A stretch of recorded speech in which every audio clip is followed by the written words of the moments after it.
خودکشی۔ میں نے اپنے دوست کی گاڑی میں ایک عورت کو دیکھا اور میری کنپٹیوں میں آگ لگ گئی۔ 1 سال پہلے تک جب یہ عورت اپنے 2 بچوں کے ساتھ ہمارے گھر آئی تھی تو اس کی مقناطیسی آنکھوں میں محرومی کی کاشوں جیسے ہونٹوں پر مہنگائی کے شکوے ہوتے تھے۔ وہ چائے پیتے ہوئے اکثر میں کپ کتنے میں خریدے، اور میری بیوی اکثر اس کی بات سنی انسنی کر دیتی تھی۔ اس کے بچوں کی آنکھیں کھلونے اور کپڑے دیکھ کر مدھم پڑ جاتی تھی، اور جب کبھی اکیلے ہمارے گھر آتے تو مجھے مخاطب کر کر کہتے، انکل جب ہمارے پاس 1000 روپے جمع ہو جائیں گے تو آپ ہمیں سائیکل لا دیں گے۔ تو امارات کے ایک گہرے احساس کے ساتھ میرا سینہ پھول جاتا، اور میں لہجے میں ایک مصنوعی جذبہ ترحم لا کر ان سے پوچھتا، آپ لوگوں کے پاس اب کتنے پیسے ہیں؟ وہ گہرے دکھ سے جواب دیتے، 250 روپے، اور میں انہیں ایک کھوکھلی سی تشفی دیتے ہوئے کہتا، چلو کوئی بات نہیں، 1000 روپے جمع ہوتے ہوئے دیر ہی کتنی لگتی ہے۔ اور ہر صبح جب میں دفتر کے لیے نکلنے لگتا تو میری بیوی مجھے روک کر کہتی، اگر ہم ان بچوں کو سائیکل لے دیں تو کیا حرج ہے؟ تو میں موٹر سائیکل پر ٹاکی مارتے ہوئے کہتا، بے وقوف عورت، تم ان بچوں کو بھکاری بنانا چاہتی ہو؟ آج یہ ہم سے سائیکل لیں گے تو کل کوئی خواہش انہیں کسی دوسرے کے سامنے ہاتھ پھیلانے پر مجبور کر دے گی۔ اور بے وقوف عورت قائل سی ہو کر گردن ہلا دیتی، لیکن پتہ نہیں یہ دلیل دیتے وقت میں اپنی بیوی سے آنکھیں کیوں چراتا تھا۔ اور اس عورت کا خاوند وقت بہت پہلے جس کی کنپٹی پر چمکتا تھا اور دکھ جس کی آنکھوں میں بچھا رہتا تھا، کسی پرائیویٹ فرم میں 3500 پر ملازم تھا۔ اس کی آدھی تنخواہ مکان کے کرائے پر اٹھ جاتی تھی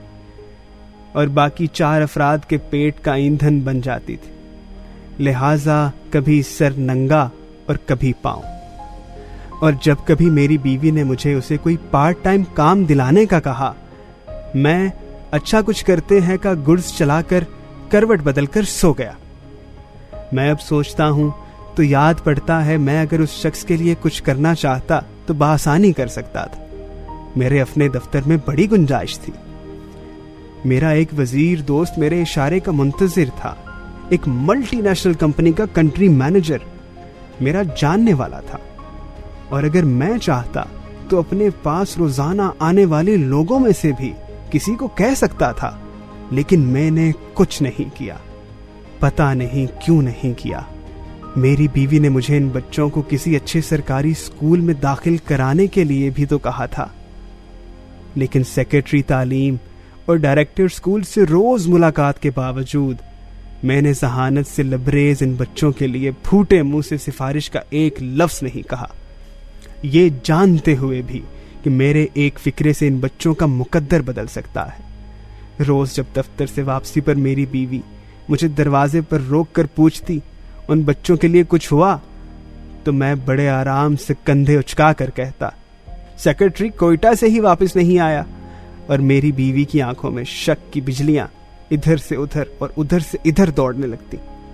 اور میں خود کو سچا ثابت کرنے کے لیے معمولی باتوں پر تلخ ہو جاتا، اور وہ بے وقوف عورت پرائے بچوں کو بھول کر میری ناز برداری میں لگ جاتی، اور میں نہایت مکاری سے دیواروں کو آنکھیں مارتا رہتا۔ لیکن آج جب میں نے اسے ایک اوباش دوست کی گاڑی میں بدن کے تیشے سے زندگی کی نہر کھودتے دیکھا تو نہ جانے کیوں مجھے یقین ہو گیا، یہ عورت اب پیالیوں کی قیمت نہیں پوچھے گی، اب اسے مہنگائی کا شکوہ نہیں ہوگا، اب اس نے کسی کا قرض نہیں دینا ہوگا،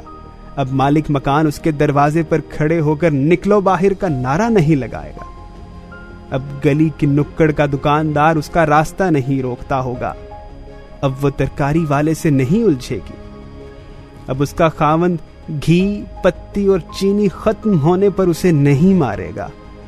اب اسے خاوند کی پارٹ ٹائم ملازمت کے لیے کسی کی منت نہیں کرنا پڑے گی، اسے بچوں کو سرکاری اسکول میں داخل کرانے کی ضرورت بھی نہیں ہوگی،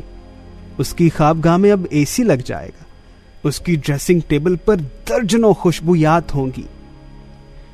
اس کی وارڈروب کپڑوں اور جوتوں سے بھر جائے گی، اب اس کے پاس نت نئے زیورات ہوں گے، اور ہاں،